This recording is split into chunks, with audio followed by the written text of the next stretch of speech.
Okay, so this is a picture of finding the cosine and sine of an angle. And what they do is they say, let's go through what they're saying. Find the cosine and sine of 60 degrees. As this figure suggests, the x-coordinate of point A is 1/2, so cosine of 60 is 1/2. All right, well, how could we figure that out?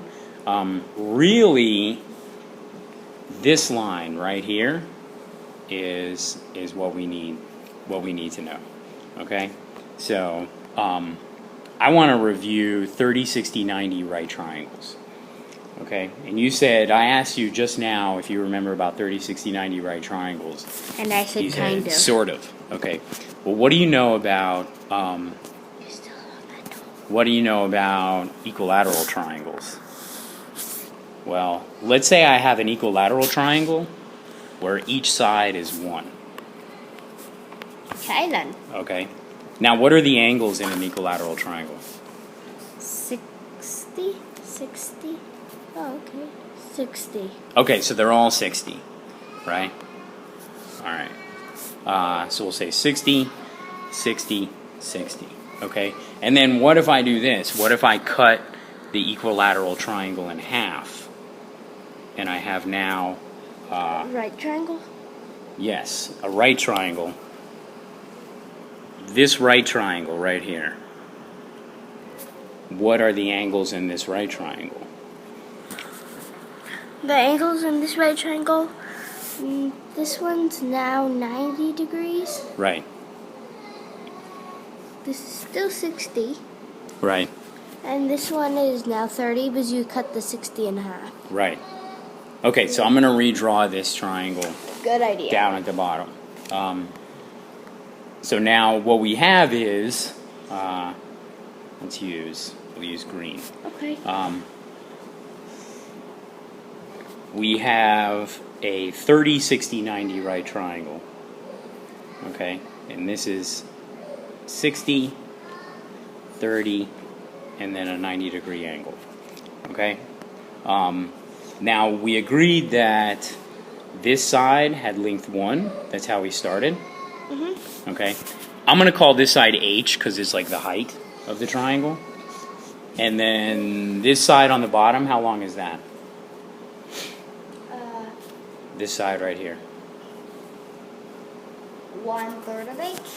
How about, where did it come from? It came from the big triangle.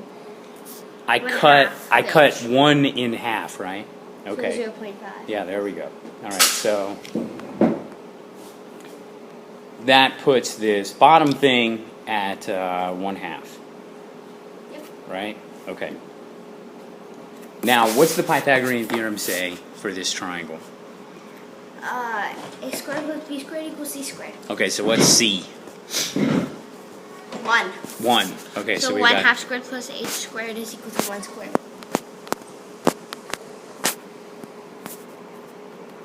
Okay, so what do I do to solve this for h? What's 1/2 squared? 0.25. Or 1/4, right? Yeah. Okay. 1/4 equals 1.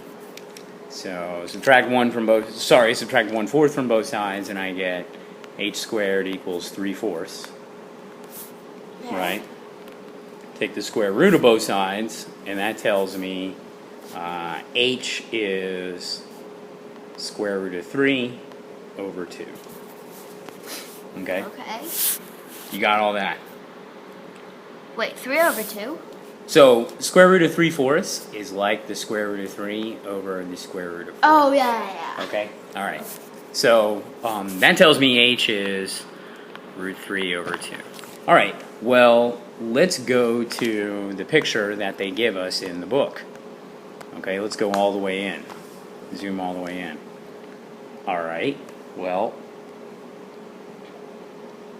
this triangle right here is a 30, 60, 90 right triangle. Okay. And the hypotenuse is 1. And this thing right here is 1/2.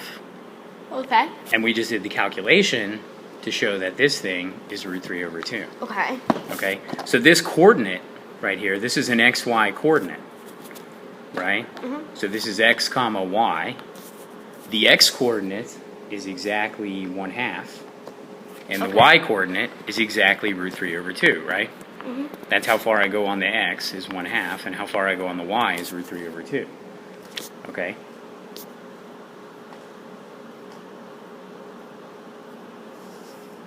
You got that much? Yes. Now the whole point of having the unit circle is that when I draw this angle of 60 degrees, I say that the x-coordinate is cosine of 60 degrees, and the y-coordinate is sine of 60 degrees. Okay? So there we go. In other words, 1/2, I'm probably going to have trouble seeing that.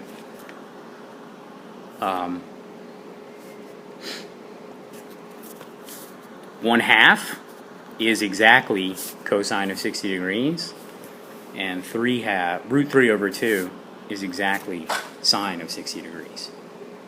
Okay, I think I need to try that. Okay, try it where?